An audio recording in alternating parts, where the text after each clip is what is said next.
Hello दोस्तों, genius career academy के YouTube channel पे आपका स्वागत है।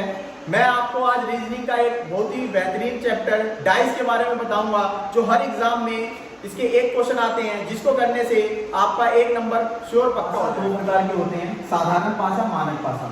साधारण पासा में इसके सरफेस पे जो आपको अंक दिख रहे हैं, उन दो किसी भी दो का योग जो है 7 होना चाहिए, और मानक पासा में जो आपको सामने अंक दिख रहे हैं उसका योग क्या कहते हैं 7 नहीं होना चाहिए। लेकिन इसके जो विपरीत है, जैसे 2 के विपरीत क्या होगा, तो 2 के विपरीत का योग जो है वो 7 होना चाहिए। जैसे कि अगर आपको इसका क्या कहते हैं विपरीत पूछा जाता है तो आप बता सकते हो, लेकिन जब इसका विपरीत पूछा जाएगा वही एक पासा देकर, तो आप इसको नहीं बता सकते। मानक पासा में देखिए आप, अगर आपसे पूछा जाएगा 2 के विपरीत क्या है, तो 7 बनाने के लिए दो में ऐसा क्या जोड़ेंगे जिसके कारण 7 बन जाए, तो 2 में अगर हम 5 जोड़ेंगे तो इक्वल टू 7 हो जाएगा। मतलब क्या कहते हैं, इसके 2 के विपरीत जो है 5 है। अगर 3 के विपरीत पूछा जाएगा तो 3 में क्या जोड़ेंगे वो 7 हो जाए, तो 3 में 4 जोड़ते ही आपका 7 हो जाएगा। इसका मतलब है कि 3 के विपरीत 4 है। 1 के विपरीत क्या है, तो 1 के विपरीत क्या है, 7 बनाने के लिए आपको 6 प्लस करना पड़ेगा, तो इसका मतलब ये है कि 1 के विपरीत 6 है। लेकिन साधारण भाषा में आप ऐसा नहीं बता सकते। साधारण भाषा में अगर आपसे पूछा जाएगा कि 1 के विपरीत क्या है, तो आपको 1 के विपरीत बाय ऑप्शन आपको देखना पड़ेगा कि एक जो सामने इसके पीछे है वो आपको क्या क्या दिख रहा है। तो इसके पीछे क्या नहीं दिख, क्या क्या दिख सकता है, 5 दिख सकता है, 6 दिख सकता है, ठीक है। और तो मतलब इसका आंसर आ जाएगा 5 और 6, मतलब इन दोनों में से ही हो सकता है।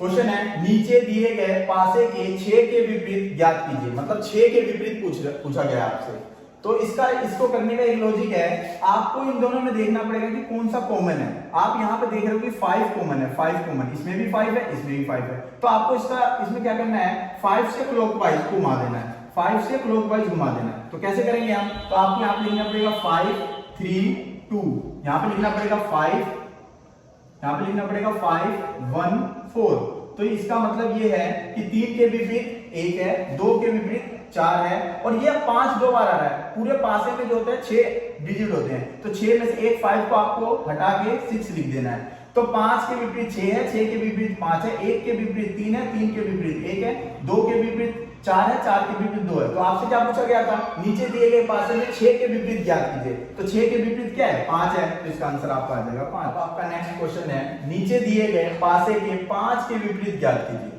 तो जब आपको ऐसी स्थिति मिले जिसमें आपका 2 कॉमन हो, आप अभी हमने पिछला जो क्वेश्चन किया था उसमें 1 कॉमन था, इसमें आपका 2 कॉमन है।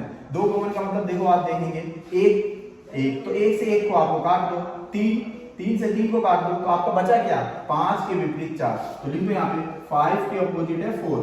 इसमें आपका क्या कहते हैं, जो 2 कट जाएगा इसका यही पूछा जाएगा कि 5 के विपरीत 4 है या 4 के विपरीत 5 है।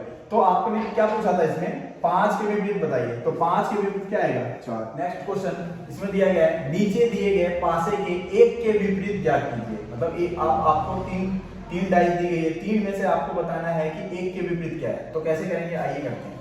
सबसे पहले आपको इन दोनों में कॉमन देखना पड़ेगा। क्या करना, देखना पड़ेगा कॉमन। अब आपको दिख रहा है यहाँ पे 3, यहाँ पे 3, तो 3 से आपको क्लॉकवाइज घूमना पड़ेगा, 3 से आपको क्लॉकवाइज घूमना पड़ेगा। फिर आपको जैसे पहले क्वेश्चन में किया था वैसे ही करेंगे, 3 6 5, यहाँ पे देखो आप 3 1 2। अब आपको पता है पूरे 6 डिजिट होते हैं, तो एक क्या रह गया 4, तो एक 3 को आप हटा के 4 कर सकते हो। तो अब आपको पता चल जाएगा 3 के अपोजिट 4 है, 6 के अपोजिट 1 है, 5 के अपोजिट 2 है, ठीक है। फिर इसके बाद देखेंगे हम इसको भी। वैसे तो आपको यही पे आंसर मिल जाएगा, आपसे पूछा था 1 के विपरीत क्या है, तो इसका आंसर आ जाएगा 6। लेकिन आगे भी आपको करने की जरूरत है, क्योंकि कभी कभी आ नहीं पाता है। देखते हैं आप इन दोनों में क्या कॉमन है। इन दोनों में आप देख पा रहे हो कि 2 कॉमन है, तो 2 से अब आपको क्लॉकवाइज जाना पड़ेगा, 2 से आपको क्लॉकवाइज जाना पड़ेगा। तो 2 लिखिए आप, 2 3 1, यहाँ पे लिखेंगे 2 4 6। अब यहाँ पे देखिए इसमें कौन सा डिजिट रह गया, तो इसमें आपका 5 रह गया, तो 2 को मिटो के आप 5 लिख सकते हैं। फिर आप देखिए यहाँ पे 2 के विपरीत 5, 3 के विपरीत 4, 1 के विपरीत 6। अब आपको देखना पड़ेगा कि ये दोनों क्या सेम है। यस, देखिए आप 2 के विपरीत 5, तो यहाँ पे भी आ रहा है 2 के विपरीत 5, यहाँ पे देखिए 1 के विपरीत 6, यहाँ पे भी आ रहा है 6 के विपरीत 1 या 1 के विपरीत 6, यहाँ पे देखिए 3 के विपरीत 4, 3 के, मतलब अपना जो है पूरा सही है। अब जो आपको बोला गया है वो आप बताइए। आपसे पूछा गया था कि 1 के विपरीत बताइए, तो यहाँ पे क्या निकल रहा है, 1 के विपरीत 6, यहाँ पे भी 1 के विपरीत 6, तो इसका आंसर क्या हो जाएगा 6। नेक्स्ट क्वेश्चन है आपका 4th क्वेश्चन, नीचे दिए गए खुले पासे को जोड़कर किस पासे को बनाया जा सकता है। इसमें क्या है, ये ओपन डाइस है। ओपन डाइस का मतलब है इसको जब हम बंद करेंगे, क्लोज करेंगे तो कैसा दिखेगा। तो आपको इसमें देखना पड़ेगा कि ये इसके विपरीत होता है। एक बॉक्स को छोड़ के एक बॉक्स को देखा जाता है। ये इसके विपरीत हो गया, ये इसके विपरीत हो गया और ये इसके विपरीत हो गया। ठीक है, तो इसका मतलब है अब आपको विद ऑप्शन आपको सोल्व करना पड़ेगा। अब आप चाहते हैं तो यहाँ पे एक बार लिख सकते हैं। कैसे लिख सकते हैं, खाली बॉक्स की जगह इज इक्वल टू में खाली बॉक्स है, ठीक है, ए के अपोजिट बी है, मतलब ए के अपोजिट क्या है, बी है, और ये खाली बॉक्स की जगह खाली बॉक्स है, खाली बॉक्स की जगह खाली बॉक्स है। अब हमें क्या करना पड़ेगा, विद ऑप्शन। विद ऑप्शन कैसे, अब एक बात बताइए, इन दोनों में से या फिर इस साइड का या फिर इस साइड का एक ही आपको सामने दिखना चाहिए। अगर आपको दोनों सामने दिख रहा है तो आपको वो डाइस जब क्लोज बंद करने पे आपको वो सही नहीं होगा। एक दिखना चाहिए, या फिर इधर का दिखना चाहिए या फिर इधर का दिखना चाहिए। अब ये हम फर्स्ट ऑप्शन लेते हैं। फर्स्ट ऑप्शन में देखते हैं, ये क्या कहते हैं, खाली है, तो यहाँ पे इसके पीछे वाला जो है ये खाली है, लेकिन यहाँ पे ए और बी विपरीत है। अगर ए है तो बी इसके विपरीत है, लेकिन यहाँ पे सामने दिख रहा है, मतलब कि ये नहीं बन। नेक्स्ट ऑप्शन देखते हैं।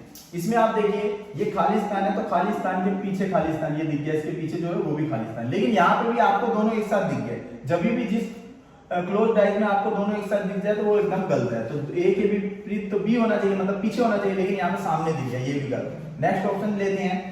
अब इस खाली स्थान के जगह पे इसके पीछे भी एक खाली स्थान है, ए के विपरीत बी है और इस खाली स्थान के पीछे एक खाली स्थान है, तो इसका मतलब इसका आंसर यही होगा। इसको देखिए आप, इसमें आपको इसमें से मैंने अभी बताया था आपको इन दोनों में से एक दिखना चाहिए। अगर एक बात बताइए, यहाँ पे ए दिख रहा है तो बी नहीं दिखना चाहिए, बी दिख रहा है तो यहाँ पे तो ए और बी कोई भी नहीं दिख रहा, तो ये भी गलत। इसका मतलब अपना आंसर क्या है, थर्ड ऑप्शन। नेक्स्ट क्वेश्चन है आपका, नीचे दिए गए पासे में यदि ए के विपरीत ई है तो बी के विपरीत ज्ञात कीजिए। इस क्वेश्चन में सबसे ज्यादा बच्चे अटकते हैं। कैसे अटकते हैं, क्योंकि इसमें ना कोई कॉमन है, ना दो कॉमन है, ना एक कॉमन है, तो इसमें कैसे करेंगे। तो आपको इसमें हिंट दिया गया होगा कि ए के विपरीत ई है, तो ए के विपरीत ई है, तो आपको फर्स्ट डाइस में क्या करना पड़ेगा, वही ए से आपको क्या कहते हैं क्लॉकवाइज घुमाना है, लेकिन जब ए के विपरीत ई है तो ई से आपको एंटी क्लॉकवाइज घुमाना है। तो वही हम करते हैं जो पहले क्वेश्चन से करते थे। अब लिखिए ए बी और फिर सी, और यहां पे क्या करेंगे ई डी एफ। इसका मतलब क्या है, ए के विपरीत ई है, बी के विपरीत डी है, सी के विपरीत एफ है। तो आपसे क्या पूछा गया था, बी के विपरीत बताइए, तो बी के विपरीत डी है, डी के विपरीत ई है, तो आंसर हो जाएगा आपका डी। जय हिंद दोस्तों, तो आपने डाइस का चैप्टर पढ़ा। हम बहुत फिजिकल के वीडियो लाते हैं और मैं इंग्लिश की वीडियो डालता हूं, बट अब हमारा स्पेशल बैच चला हुआ है। 1 मई से हमारा स्पेशल बैच चला हुआ है दिल्ली पुलिस का, क्योंकि दिल्ली पुलिस की वैकेंसी पहली बार 7500 वैकेंसी आ रही है, तो हम ज्यादा जोर अब दे रहे हैं मैथ, रीजनिंग और जीएस पे। जीएस पे भी हम डबल चैप्टर, और रीजनिंग और मैथ पे भी हम ज्यादा फोकस कर रहे हैं, क्योंकि ये तीनों सब्जेक्ट आते हैं दिल्ली पुलिस में। तो रवि सर ने अभी डाइस का जो करवाया है अभी, आप इसको ध्यान से देखना, शेयर करना, और हमारा जीनियस जो जीनियस करियर अकेडमी है रॉक हो रही है, आप फिजिकल में भी देख रहे हैं, और हमारा जो फैकल्टी है, टीचिंग स्टाफ है, बहुत बेहतरीन है। Thank you so much sir.